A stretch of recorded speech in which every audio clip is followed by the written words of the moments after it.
New York times का दावा है कि सैटेलाइट इमेजरी में इंडिया के उधमपुर एयरबेस पे पाकिस्तानी एयर स्ट्राइक से कोई सिग्निफिकेंट डैमेज नहीं नजर आया, लेकिन नुक्ता की तहकीक के मुताबिक ये दावा गलत है। दरअसल न्यूयॉर्क टाइम्स के इस मशहूर ज़माना आर्टिकल में एयरबेस की जो सैटेलाइट इमेज सबूत के तौर पर दिखाई गई वो पूरे 2 दिन की मुरम्मत के बाद खींची गई थी।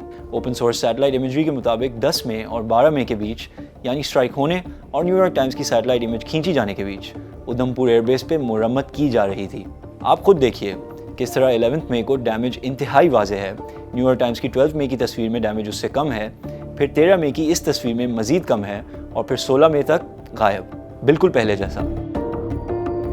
ये इमेजेस साबित करती हैं कि इंडिया ने स्ट्राइक के फ़ौरन बाद मुरम्मत का काम शुरू कर दिया था और तेज़ी से इसे मुकम्मल भी किया।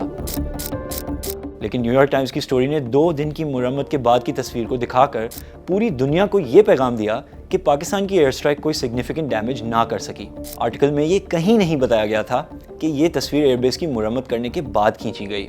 ऑन द अदर हैंड, इसी आर्टिकल में पाकिस्तान के सरगोदा एयरबेस की तस्वीरों पर NYT ने क्रेटर ऑन द रनवे लिखा है, लेकिन सरगोदा की जूम्ड आउट इमेज में डैमेज उधमपुर से कम नजर आता है और इसके बावजूद न्यूयॉर्क टाइम्स ने सरगोदा पे क्रेटर ऑन द रनवे लिखा और उधमपुर पर no significant damage observed. Moreover, New York Times ने 4 पाकिस्तानी बेसिस की हाई डेफिनेशन तस्वीरें हासिल की जिनका इस आर्टिकल में जिक्र हुआ, लेकिन इसके बरक्स इंडिया की सिर्फ एक ही तस्वीर को एवेल्युएट किया और इस एक टारगेट की भी हाई डेफिनेशन पिक्चर हासिल नहीं की।